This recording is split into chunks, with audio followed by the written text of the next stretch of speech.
नमस्कार दोस्तों। आज का ये जो विषय है ना, ये टॉपिक बहुत इंटरेस्टिंग है और मुझे पूरा विश्वास है कि आप लोगों को काफ़ी पसंद आएगा। पसंद आने की बात अलग है और जीवन में वो आपके काम आए वो अलग है, ठीक है? तो मैं चाहूँगी कि आज जो भी बातें डिस्कस होंगी ना, वो आपके जीवन में कुछ काम आ सके, आपके एग्ज़ाम में कुछ काम आ सके, आपके जीवन का जो लक्ष्य है उसको हासिल करने में कुछ काम आ सके। तो फ्रेंड्स, आप लोगों ने कई लोगों को कहते हुए सुना होगा कि लक फैक्टर बहुत काम करता है। मतलब तुम कितनी भी मेहनत कर लो, ठीक है? अगर तुम्हारे नसीब में लिखा होगा कि तुम सरकारी नौकरी पाओगे, तो तुम पाओगे और अगर नसीब में नहीं लिखा होगा, तो आप नहीं पाओगे, ठीक है? तो ये नसीब क्या होता है, भाग्य क्या होता है, क्या वाक़ई में भाग्य का भी कुछ रोल होता है आपके जीवन में या सिर्फ़ ये किताबों की बातें हैं?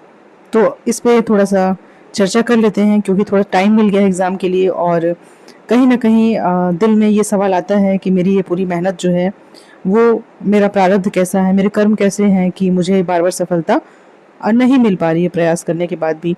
और कुछ लोग तो ऐसे हैं जिनको 1-2 अटेम्प्ट में ही बहुत अच्छे पोस्ट मिल गए फ्रेंड्स, ठीक है? बहुत अच्छी जगह पे वो लोग पहुँच गए और मेरे साथ ऐसा क्यों हो रहा है कि मुझे मतलब बहुत टाइम लग रहा है, तो मैं सफल हो पाऊँगा या हो पाऊँगी कि नहीं हो पाऊँगा या नहीं हो पाऊँगी? तो थोड़ा-सा इस पे चर्चा करते हैं फ्रेंड्स। अगर आप चैनल पे नए हैं तो सब्सक्राइब कर लीजिए और हमारे टेलीग्राम चैनल से जुड़ जाइए। तो बिना समय व्यर्थ किए फ्रेंड्स स्टार्ट करते हैं कि मैं आज क्या बताना चाहती हूँ आपको। सुबह में मैंने दर्शन की क्लास ली तो दर्शन में बहुत सारी चीज़ें मुझे रिमाइंड हो गई, ठीक है? जैसे कि पूर्व अपूर्व का सिद्धांत, कर्मवाद, भाग्यवाद, ठीक है? क्या होता है और मीमांसा क्या है, न्याय कब होता है, चारवाक क्या कहना चाहते थे, ठीक है? तो ऐसी कई चीज़ें रिमाइंड हो गई तो कहीं मेरे दिमाग में ये चीज़ आया कि इस बारे में क्यों ना चर्चा कर लिया जाए। तो चलिए पहले ये समझते हैं कि सफलता क्या होती है, ठीक है? तब हम समझ पाएँगे कि असफलता और सफलता के बीच में क्या अंतर है। देखिए, सफलता अलग-अलग व्यक्ति के लिए अलग-अलग उम्र में अलग-अलग चीज़ें हो सकती हैं। जैसे एक विद्यार्थी जीवन में उसकी सफलता है कि स्कूल में टॉप करी, ठीक है? लेकिन अ, कॉलेज वाले लाइफ में कभी ये नहीं पूछा जाता कि आपने स्कूल में या अपने क्लास में कौन-सी रैंक लाई है, ठीक है? इवन फ्रेंड्स मैंने क्लास 12th में टॉप किया था, ठीक? उसका सर्टिफ़िकेट मैंने बहुत अच्छे से सजा के रखा, लेकिन आज तक कक्षा 12वीं के बाद, ठीक है, किसी ने मुझसे नहीं पूछा कि आपके कक्षा 12वीं में कितने अंक थे, ओके? उसका कोई भी काम नहीं आया।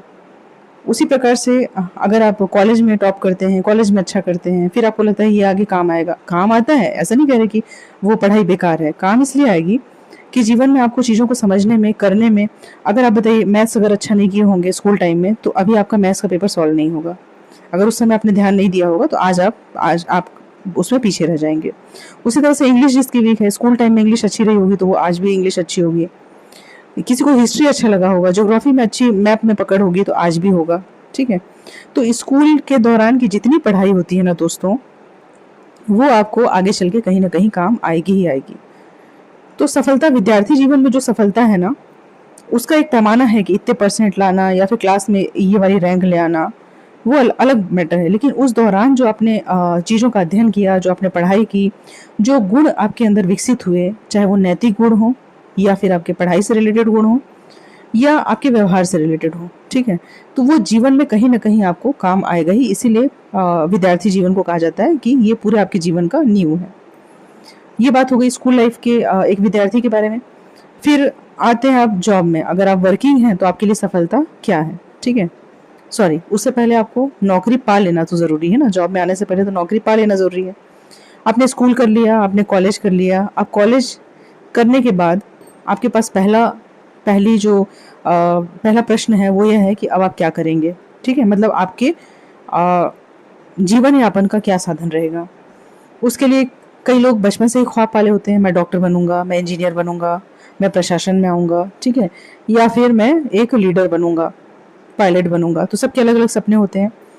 आपने जो सपना मान लिया, आपको लगता है कि वही आपका लक्ष्य है और उसी में आपको सफलता प्राप्त होना आपके लिए सफलता है।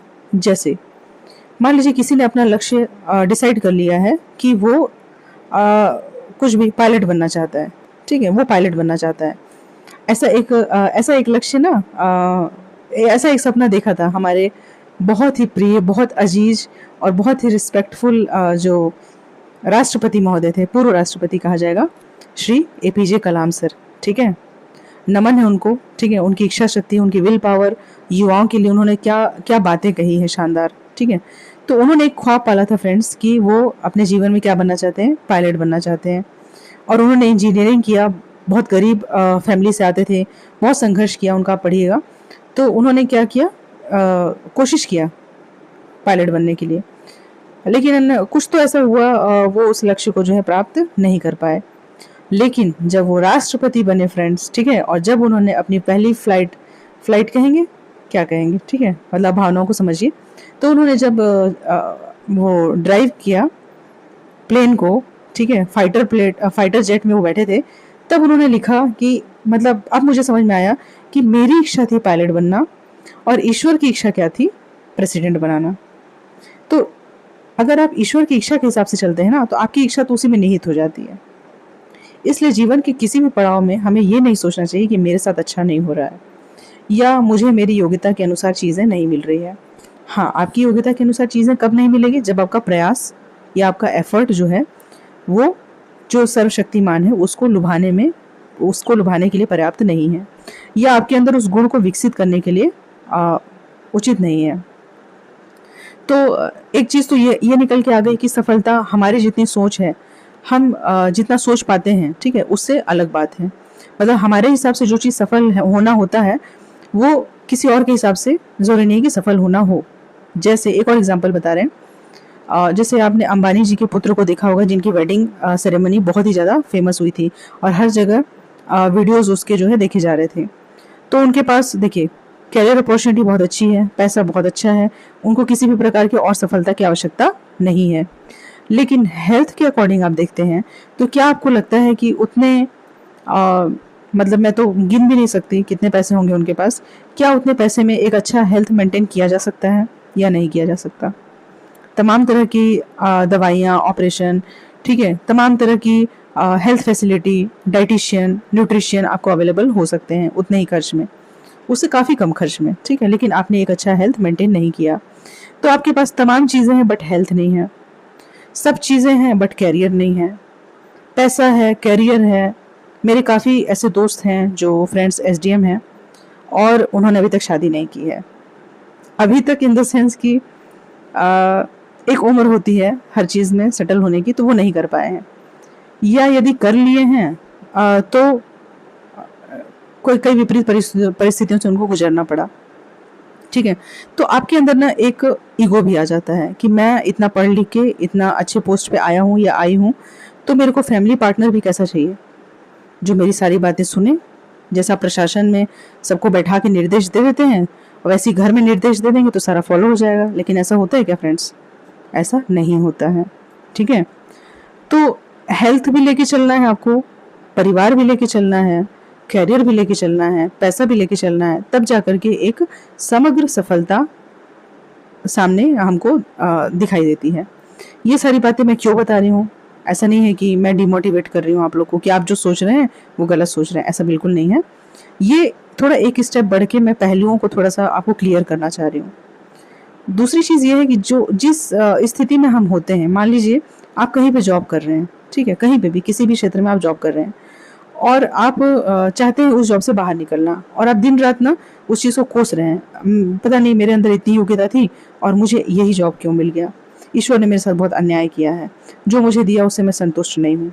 अब मान लीजिए कि आपके घर में कोई छोटा फैमिली मेम्बर है, आप पिता हैं और कोई पुत्र है आपका, ठीक है, आपने उसको 10 रुपए वाली आइसक्रीम दी, वो जिद कर रहा था 100 रुपए वाली आइसक्रीम के लिए, ठीक है, और आपने कहा कि ठीक है बेटा 100 वाली देंगे बट अभी तब तक के लिए 10 वाली खा लो। आपने उसको प्यार से दिया कि तुम 10 वाली खाओ, तब तक मैं अरेंज कर रहा हूँ, पैसा अरेंज कर रहा हूँ या टाइम अरेंज कर रहा हूँ, आज नहीं तो शाम तक आपको दे दूंगा या कल तक दे दूंगा। बट जैसे ही आपने उसको 10 वाली आइसक्रीम पकड़ाई और उसने उसे फेंक दिया, ठीक है, फेंक दिया, उसका निरादर कर दिया कि मुझे ये वाली तो चाहिए ही नहीं थी, मुझे तो 100 वाली चाहिए थी, आपको समझ नहीं आता कि मुझे 10 वाली आइसक्रीम नहीं चाहिए थी, तो आपके अंदर क्या असर पड़ेगा? आप सोचोगे कि इसको रहने दो, अब 100 वाली भी नहीं देना। वैसे ईश्वर और हमारी कंडीशन है फ्रेंड्स, हमको जो चीज़ मिलता है ना, हम उसकी इज्जत नहीं करते। जो चीज़ जिस कंडीशन में, जिस जॉब में, जिस परिस्थिति में, चाहे आप गृहिणी हैं, चाहे आप वर्किंग हैं, चाहे आप कुछ नहीं कर रहे, स्टूडेंट हैं, आप बाहर पढ़ाई कर रहे हैं, जिस भी स्थिति में हैं, पहले जो हैं उसे स्वीकार करिए। क्यों नहीं स्वीकार करना है? स्वीकार करिए पहले, अपनी नज़रों में अपने आप को स्टेबल करिए कि हाँ, मैं जो हूँ, मेरी वास्तविक स्थिति ये है, अब मैं इससे ऊपर अपग्रेड करना चाहता हूँ या करना चाहती हूँ।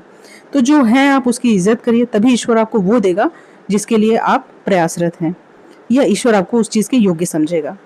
अगर आप जो आपको प्राप्त है, आप उसका निरादर करते हैं, उसकी अवमानना करते हैं, तो वो चीज़ आपको कभी नहीं मिलेगी फ्रेंड्स, जिसके लिए आप प्रयासरत हैं और आपके अंदर ग्रेटिट्यूड की भावना नहीं है। तो ग्रेटिट्यूड की भावना जब हमारे अंदर होती है ना, तो हमारे अंदर से पॉजिटिव वाइब्रेशंस निकलते हैं, और जो पॉजिटिव वाइब्रेशन हमारे तरफ और अच्छी चीज़ों को अट्रैक्ट करते हैं। ये सच्चाई है, ये आप चाहे जहाँ पढ़ लीजिए, सुन लीजिए या वीडियोज़ में देख लीजिए, ठीक है? तो इस तरीके से सफलता के अलग अलग एज में अलग अलग मायने रखते हैं। बहुत सारे आईएएस ऑफिसर्स को आपने देखा है कि ना, एक उम्र के बाद बहुत अकेलापन महसूस करते हैं। एक तो उनके अंदर ये होता है कि ब्यूरोक्रेसी ना इंसान को सिखा देती है सुपरमेसी, मतलब मैं बहुत सुप्रीम हूँ और मेरे से सब नीचे हैं, अंडर में हैं, ठीक है? तो वो ना तो अपनी फैमिली लाइफ अच्छी बिता पाते हैं, ना वो समाज में एडजस्ट कर पाते हैं, ना वो बच्चों से घुल मिल पाते हैं। उन्हें ना एक पृथकता की भावना, मतलब एक अलग-अलग रहने वाली आदत, मतलब एक लीडर और सबऑर्डिनेट, ऐसी वाली भावना आ जाती है। तो जब वो रिटायरमेंट के दौरान अपने आप को ना बहुत ज़्यादा अकेला महसूस करते हैं, और कई बार तो ऐसा होता है ना कि अच्छे-अच्छे पोस्ट में होने के बावजूद ना लोग माया में फँस जाते हैं। माया, अभी सुबह दर्शन वाली क्लास में मैंने बताया माया के कितने गुण होते हैं, कैसे वो विवेक पे पर्दा डाल देती है, कैसे वो सत्य से भ्रमित कर देती है, कैसे वो सही और गलत में अंतर बताने में हमें असहज कर देती है। तो अच्छे-अच्छे पोस्ट में आने के बाद आप बताने की ज़रूरत नहीं है, आप न्यूज़पेपर पढ़ रहे होंगे, ठीक है? कोई धन, तो दोस्तों माया ना हमें बहुत तरीके से घेरती है, और अगर हमारे अंदर ये भावना आ जाए कि मैं तो कभी माया के फंदे में फँस ही नहीं सकता या फँस ही नहीं सकती, तो वो और तेज़ी से फँसाती है फिर। जब आपके अंदर ये वाला अहंकार आ जाए, आपकी अहंकार की भावना अगर तुष्ट होती है ना, पुष्ट होती है, तो वो माया आपको और तेज़ी से घेरती है। और कहने की बात नहीं है, आप लोग न्यूज़पेपर रोज़ पढ़ते हैं तो आपने देखा होगा कि कोई धन की लालच में परेशान है, ठीक है? मतलब अ, धन के लालच में बड़े-बड़े जो आईएएस ऑफिसर हैं, उन्होंने गलत कदम उठा लिया, ठीक है? गलत कदम उठाने के कारण आज वो सलाखों के पीछे हैं। तो कहीं कभी धन, अब मतलब कंचन, कभी कंचन आपको घेरेगा, ठीक है? कभी कामिनी, कामिनी मतलब कि आप पुरुष या महिला के चक्कर में फँस जाएँगे, ठीक है?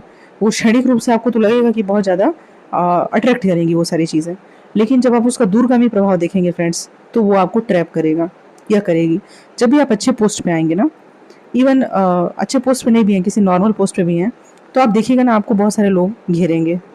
आपको अच्छा भी लगेगा कि मैं इस पोस्ट पे हूँ इसलिए लोग मुझे चाहते हैं।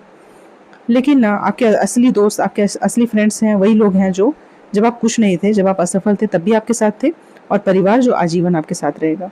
इसके अलावा रास्ते में आपको जितने भी लोग मिलेंगे ना, वो सिर्फ़ क्षणिक होंगे, सिर्फ़ क्षणिक, ठीक है? तो कंचन हो गया, कामिनी, कामिनी आपको घेरेगी, चाहे वो पुरुष हो चाहे महिला हो। फिर है आपको कीर्ति, कीर्ति मतलब कि आपको फ़ेमस होने की आकांक्षा हो जाएगी, मैं फ़ेमस हो जाऊँ, ठीक है? तो ये माया के इतने तरीके हैं ना कि कंचन, कामिनी और कीर्ति, ये 3 चीज़ें आपको ना जीवन के हर पड़ाव पे, इवन हम तो साधारण मनुष्य हैं फ्रेंड्स, जो सन्यासी होते हैं ना, जो त्याग की भावना से कहीं और जाकर के इस दुनिया से पृथक होकर के कोई कुछ करना चाहते हैं, उनको तक ये घेर लेती है। क्यों?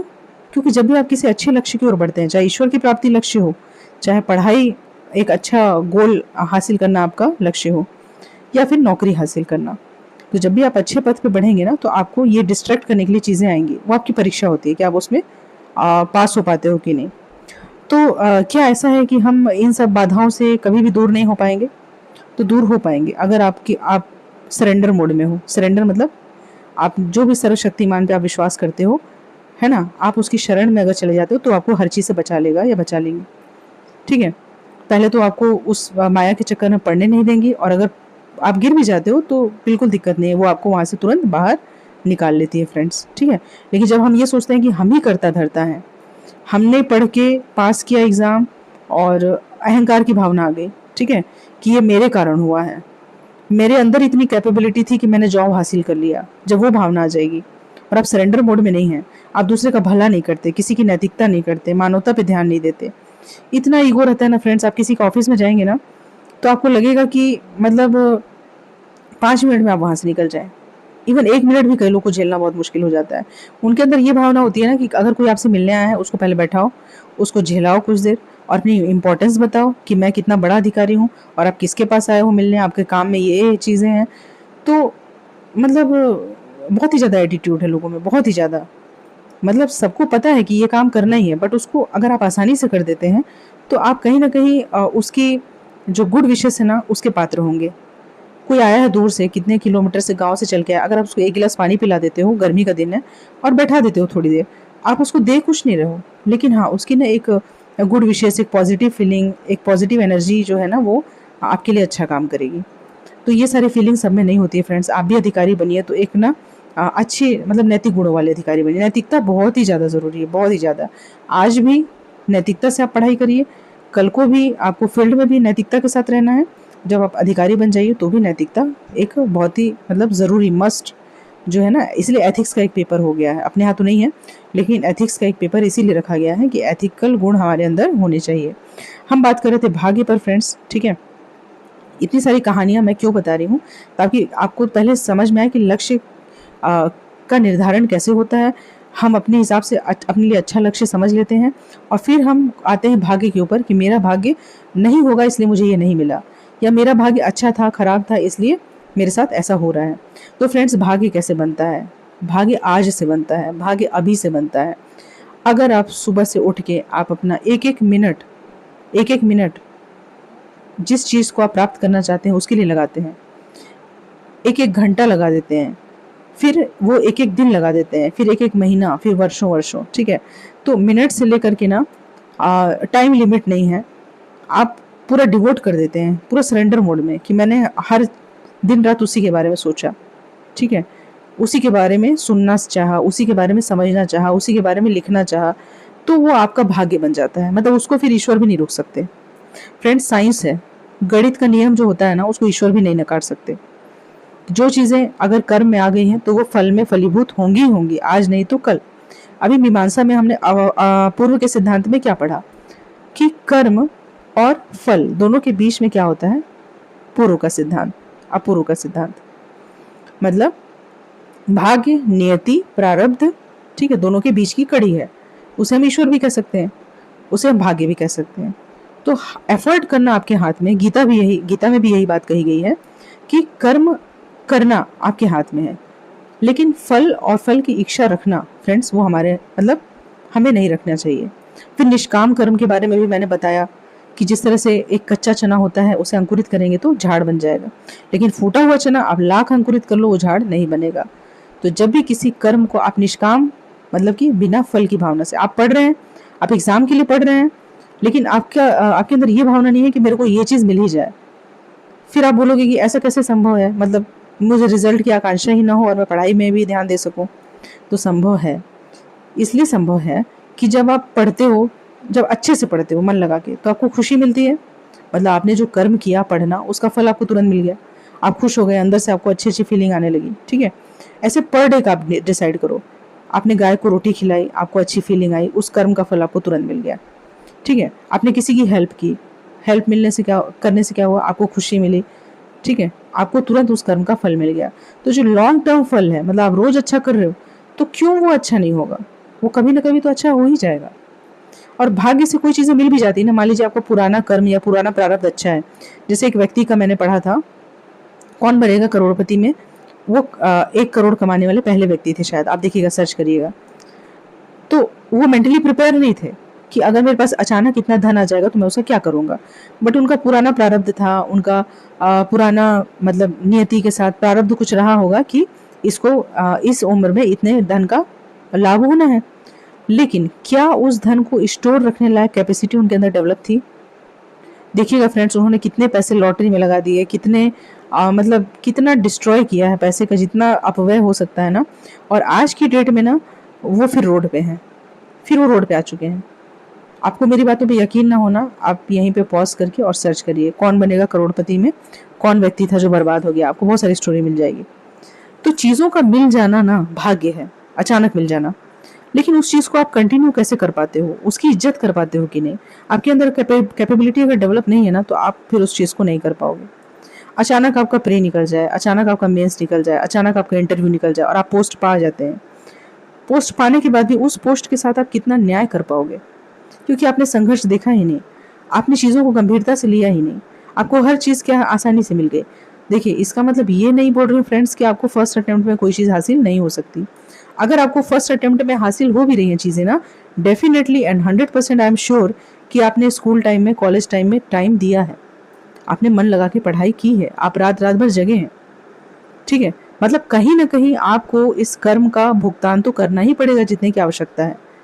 चाहे आप शुरू से होनहार रहे हों, शुरू से आपने तीज त्योहार और ओकेशंस को आपने तिलांजलि दे दी, या फिर आज आपको देना पड़ रहा है, तो कहीं न कहीं ये खाता तो पूरा करना पड़ेगा आपको कि जितना लिखा गया है, मेहनत का जितना अंश है, वो अंश आप पूरा करेंगे तभी आपको सफलता मिलेगी। और 5 टू 10% जो लक फैक्टर होता है कि सारी मेहनत करने के बाद भी, सारी चीज़ें कोऑर्डिनेट करने के बाद भी अगर आप सफल नहीं हो पा रहे हैं, तो आपके भाग्य में फ्रेंड्स कुछ और लिखा है। सच मानिए, सच मानिए आप उससे बहुत बेहतर करने वाले हैं, ठीक है? इसलिए आपके साथ ऐसा नहीं हो रहा है और ईश्वर आपको ना तैयार कर दिया बिल्कुल। क्योंकि जितने भी लोग प्रिपरेशन लाइन में हैं, चाहे जॉब में हो या फिर अभी तक प्रिपरेशन कर रहे हैं, आपके अंदर एक क्वालिटी तो डेवलप हुई है कि आप हार को हैंडल करना सीख लिए हो, ठीक है? आप जीवन में अस्वीकार्यता को सहजता से स्वीकार करना सीख चुके हो कि अगर आपके साथ कुछ अप डाउन हो भी जाएगा ना जीवन में, तो आप उसको सहजता से स्वीकार कर लोगे। तो इसलिए हमको रिजिड नहीं होना है। भाग्य उन्हीं का होता है, उन्हीं का काम आता है जो एफर्ट करना जानते हैं, जो मेहनत पर विश्वास करते हैं फ्रेंड्स। उन्हीं की कुंडली बदलती है, उन्हीं की भाग्य रेखा बदलती है और उन्हीं का भविष्य बदलता है। आज नहीं तो कल आप एक अच्छे भविष्य की में कदम रखेंगे। नो डाउट आप सभी चीज़ों को ना सरेंडर मोड में रखिए। मेरा काम है पढ़ना, मेरा काम है प्रैक्टिस करना। जितने मेंस के टेस्ट मुझे लिखने चाहिए थे, जितने क्वेश्चन अटेम्प्ट करने चाहिए थे, जितनी मेरी प्रैक्टिस होनी चाहिए थी डायग्राम की, क्या मैंने वो कर लिया है?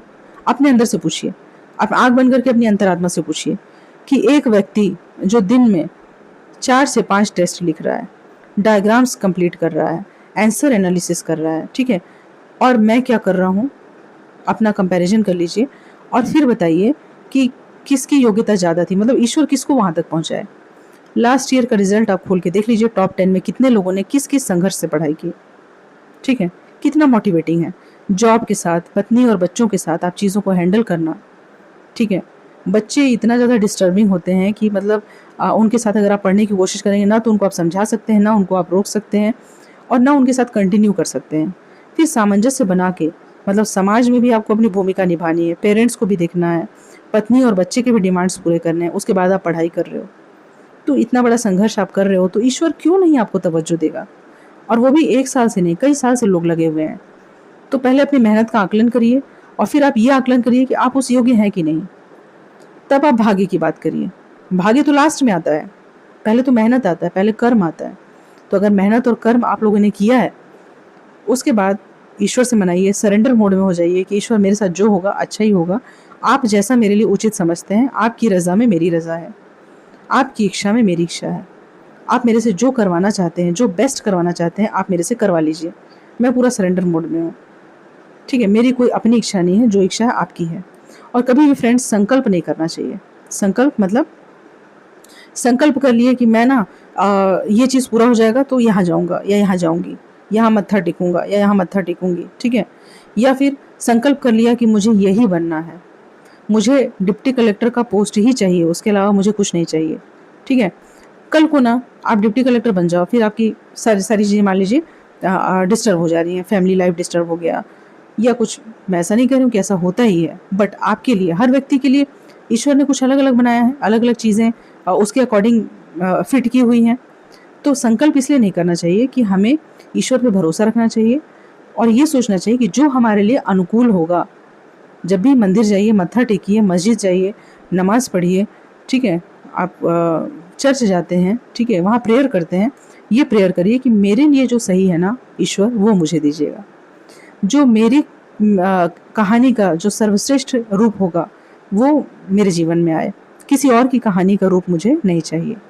जिस प्रकार से अगर गेंदे का फूल है तो वो गेंदे जैसा ही अच्छा लगेगा, कमल का फूल है तो कमल जैसा ही अच्छा लगेगा। अब कमल कहे कि नहीं मैं गेंदा बन जाऊं, ठीक है, वो कहे मैं चमेली बन जाऊं, तो अच्छा लगेगा क्या? कमल कमल के रूप में ही अच्छा खिलेगा, गुलाब गुलाब के ही रूप में सर्वश्रेष्ठ दिखेगा।